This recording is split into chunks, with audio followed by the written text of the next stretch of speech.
All right. Hello, everybody in the Vibrant, your healthiest healthy community. All right, today we have the beautiful, the wonderful, the incredibly knowledgeable Dr. Stacy Stephenson, known as the Vibrant Doc, and her new book, Vibrant, just came out. So we're going to dive right into that. But Dr. Stacy has been everything, a holistic doctor, a lifestyle medicine, in integrative medicine. And so she joins us now. Dr. Stacy, hello.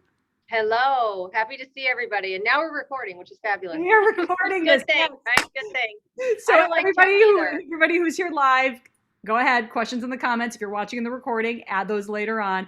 But I want to jump right into, because you have so much we could talk about for hours, and I'm going to probably want to have you back in the community later. But today, let's jump into the Vibrant Triad, which is something that you talk about so much in the book and the importance of it. Well, thank you. That was really born, Samantha. And I want to say absolutely questions, fabulous. Love to answer questions. Anything anybody'd like to talk about, that's fabulous. It's just a visual for me to really explain to everyone my concept that I'm a couple of decades. I'm not going to admit how many, let's just say 2 decades in practice. It might've been a little bit longer, but I don't want to overdate myself. I found that I was explaining similar concepts over and over and over again, which is exactly what we do as physicians. And it didn't really matter if someone had Parkinson's or if I were working with a wellness program for like fat reduction and obesity and diabetes, or if we were working for post breast cancer or other types of post cancer, build up their bodies. It really didn't matter.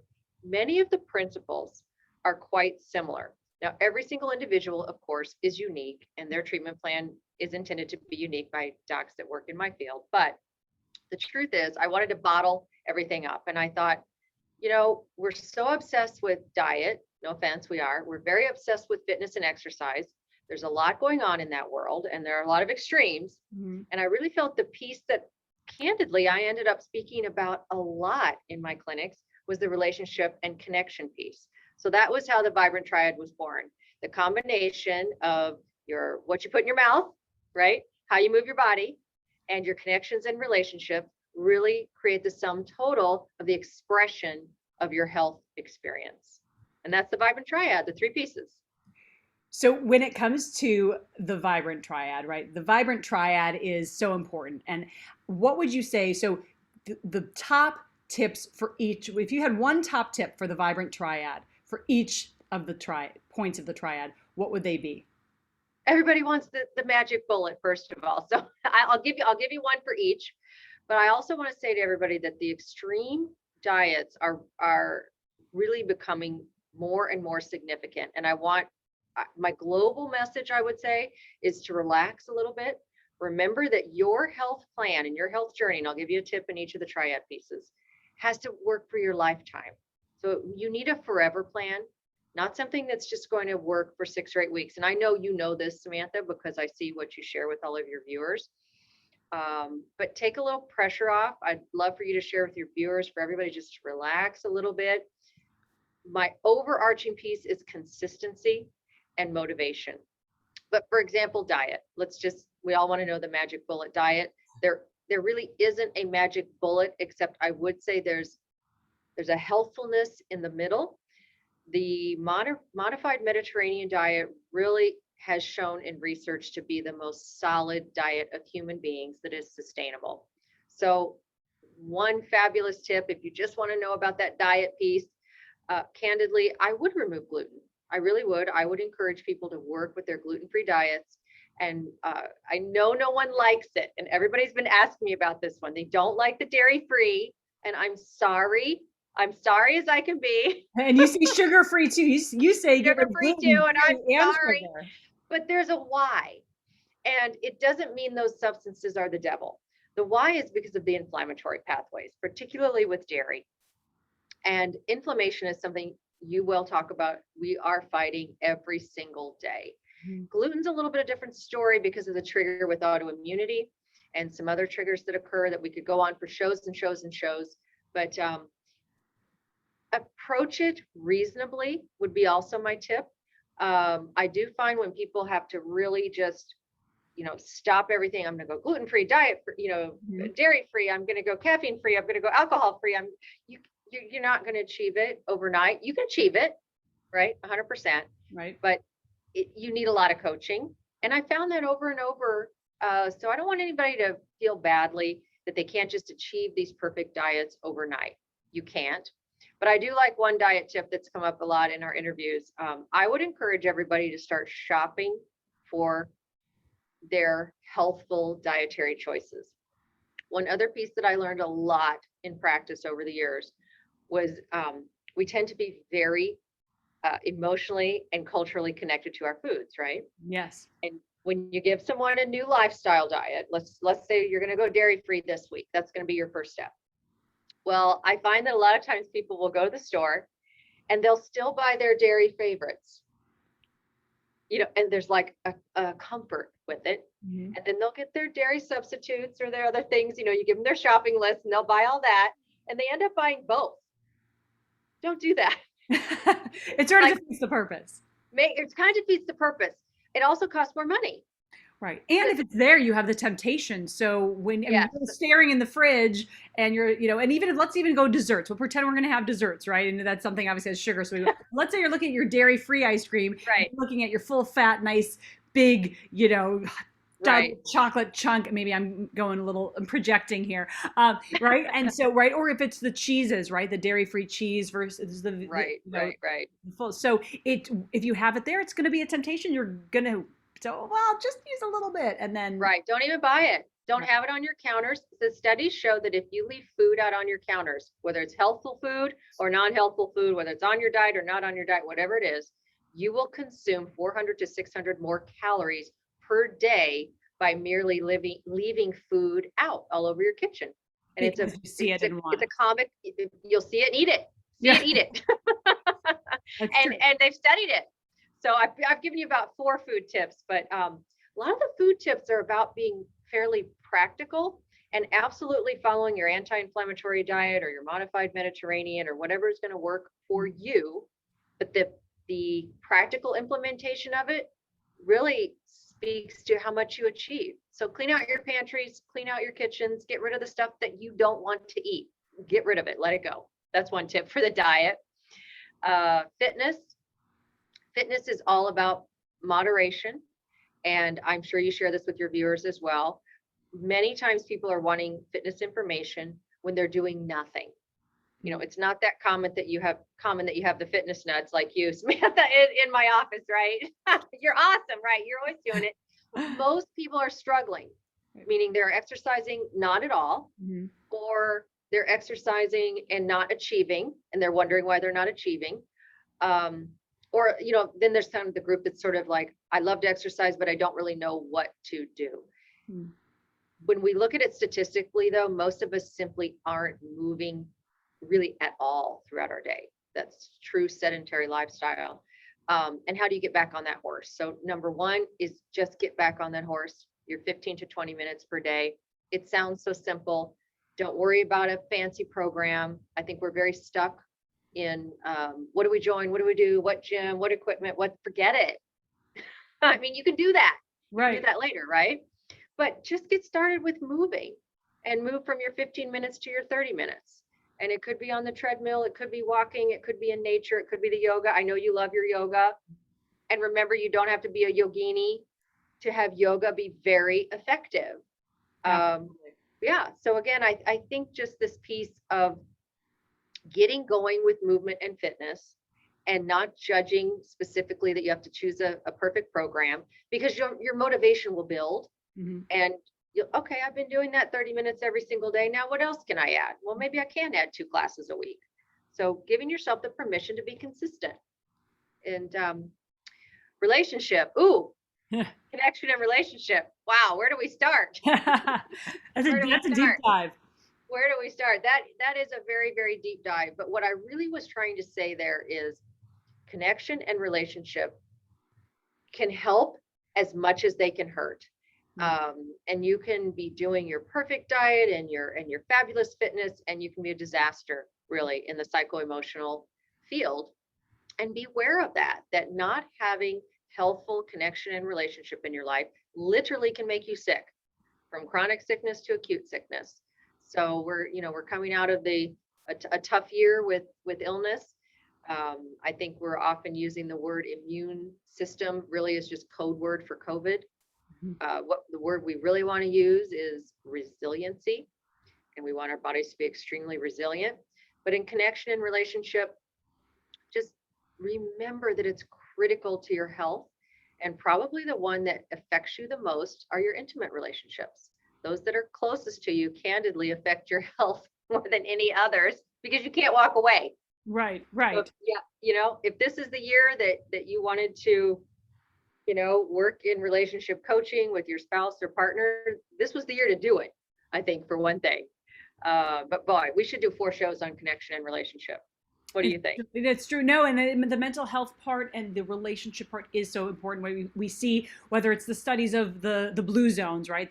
Those who've lived the Yes, most of 100 years or over, right? The connection part is so important, and we talk a lot about the holistic approach to wellness, right? It's not just about the food on your plate, but it is also about those relationships. Are they toxic? Are they dragging you down? Are they right, firing up your cortisol levels and leading to so much inflammation, which is that right, foundation of disease, or right, right. or are they helping you, supporting you and allowing you to be as vibrant and resilient as you can be? And that is a really important thing.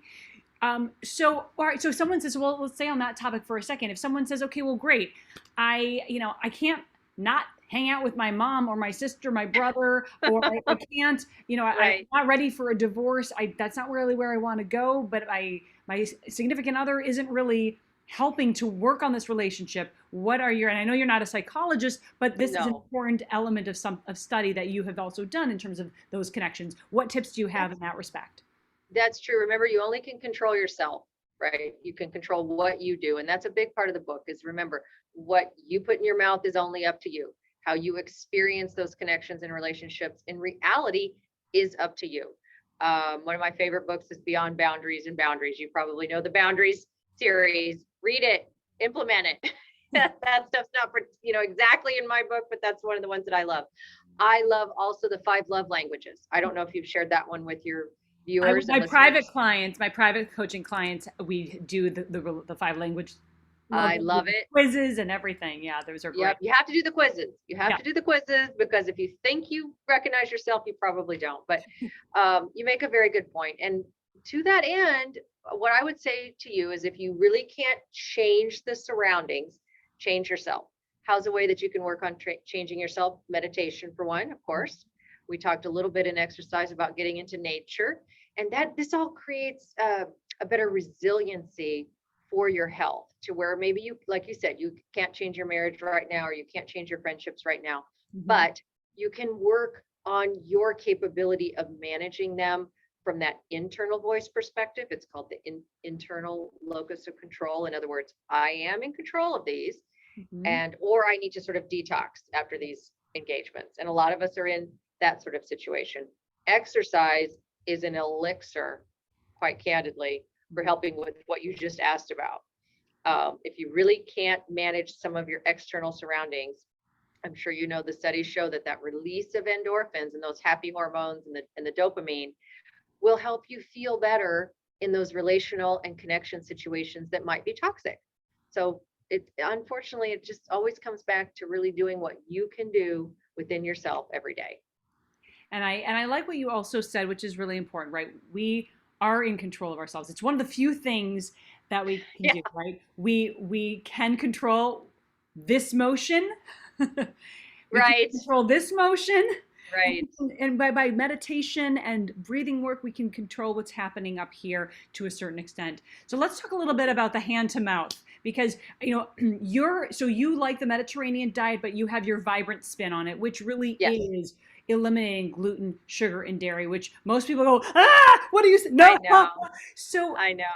now we know that celiac, which is of course the extreme of gluten sensitivity or a gluten allergy, affects a very small percentage of people, but non-celiac gluten sensitivity or non-wheat or non right the non-wheat sensitivity also can really or non-celiac wheat sensitivity, there it is, also can really affect a vast population. And It can. so how do you advise your patients to tune into their body or through the elimination diet to figure out, because right, if you go off gluten, wheat, and sugar altogether, you really don't know which one is affecting you the most. So what do you Well, yeah, they're recommend? kind of you layered in about four different things there, Samantha, I but did. I did. I'll, So the biggest four or five. question is, right, so the biggest question is, right, I got because it. we don't I got know it. when, when I we got it. go I got it. when we go to the gluten sensitivity, what is your reasoning for that and Let's what start can there. figure that out? And I understand you're saying, hey, if I'm reducing my sugar and and so let me first clarify. In general, the Vibrant diet is a very um, low grain load as well, because there is. So let's back up for your viewers. Gluten is a protein in wheat, barley, and rye. I'm sure you've taught them this at times. We as docs are not just making this up and saying, oh, if you obviously many people know about celiac disease, which is an extreme form, tends to be also connected to very specific HLA antigens, which are genetically linked. Okay, that's out there much more than we thought about even 10 years ago. We can test for that. We also can test for gluten sensitivity. But at the end of the day, after doing this for 2 decades, and I'm a kind of a lab gal, I love testing everything on everybody laboratory wise. But the truth is, between the genetic engineering in the wheat, the high rate of gluten sensitivity, which you just stated, and that means that's going to come from wheat, barley, and rye. So there's a big chunk of population with this sensitivity that actually triggers IgG immune reactions that then can trigger autoimmunities. 40% giving you gut symptoms. Also, there are the next 30% gives you hormonal based symptoms, and then things trail on from there. That being said, limiting all grains gives you a fabulous win to reduce carbohydrate and reduce sugar. So I really have multiple reasons to have removed a lot of grains in the Vibrant diet, not just gluten. Gluten's an easy one that you can really figure out quite well. That you're right, a high percentage of the population is not only gluten sensitive, but celiac. So if you add those two up, you're going to create a lot of wins for a chunk of population, probably 40%. And research shows as high as 60% if we add up celiac and gluten sensitivity, that 60% of people have a level of autoimmune reaction. And that's going to be a spectrum. But so to me, that's just a win. So it gains a lower carbohydrate load, meaning less sugar, right? Right. We really grab into that reduction of autoimmunity, and we begin to lower inflammation. So whether you're sensitive or not sensitive, it's a really intelligent choice that can give you a wonderful foundation to win on your entire diet. So I gave you 4 different reasons too. Right. And I like that. See, that's we're ladies. We like to juggle lots at once. That's how it goes. Yeah, The thing to also point out is that just like when we talk about, I talk about organic produce and making sure you go organic as much as possible, and sure. not relying on organic when you're going through the center aisles of the shop, of the grocery store where all of the packaged lots of Right. nutrient deficient foods are. If it says organic, it doesn't mean it's healthy and No, good for you. Same thing here with gluten. When you go gluten gluten free free, you can have a gluten free diet that is going to wreak havoc in your body and be incredibly unhealthy. So and inflammatory. and Yeah, inflammatory. So yeah, absolutely. for those who are saying, okay, I think I might want to try this gluten free thing. What do you recommend would be maybe the first 2 steps to take? Because it's all about small, manageable steps within the community, and I want to make sure that they have success. Well, thank you. Another way to think of it then is very plant-based. In other words, you're very much correct. When I prescribe a gluten-free diet, whether it's for celiac or gluten sensitivity, I don't suggest that you go out and buy 100 boxes of gluten-free sugary snacks, crackers, foods, gluten-free pizza, gluten-free donuts. Don't even bother. In fact, I would suggest you do none, like not even gluten-free bread. It's just one way to work at it, because those are sugars. They are just grain substitutes, which is still carbohydrate and sugars, and there's cross contamination, which is another discussion. And it's not so much shall I say, the process, it's more about different grains can cross contaminate in your body from an immune perspective. But that being said, you're exactly right. You're going to add chemicals, you're going to add much more sugar and refined foods. So a wonderful way to think about it is really, really, really heavy on the plants, heavy on those colorful, fabulous, bright veggies that I know you talk about, heavy on the colorful, wonderful, lower sugar fruits. I don't want you to focus on all tropicals either because they're very sugary. But just start thinking about non-processed. I think is a fabulous way. Non-processed, high plant, healthful, lower sugars, your nuts and seeds, your legumes, and just steer clear of the center of the supermarket altogether as a start. Right. Eat real food, Eat right? real food, yes. And Real I want food. to be respectful of your time because I know that you Thank are you. needing to jet out. So, I uh, yes, yeah. So I am going we're to. fine. Okay, I'm going to say if you need to go, we can go ahead and stop the interview now, and we can try to get Dr. Stacy back in for another time because I feel like I want to dive even deeper into the Vibrant Triad and everything that you bring in your wonderful, wonderful book, Vibrant. Let's do it. I do have to go, and I apologize, and I'd love to come back. Sounds However you want to fantastic. wrap it up. I love it. I look forward to having you back here, and thank you, Dr. Stacy. Really appreciate it. Take care. I appreciate it. Take care. Thank you.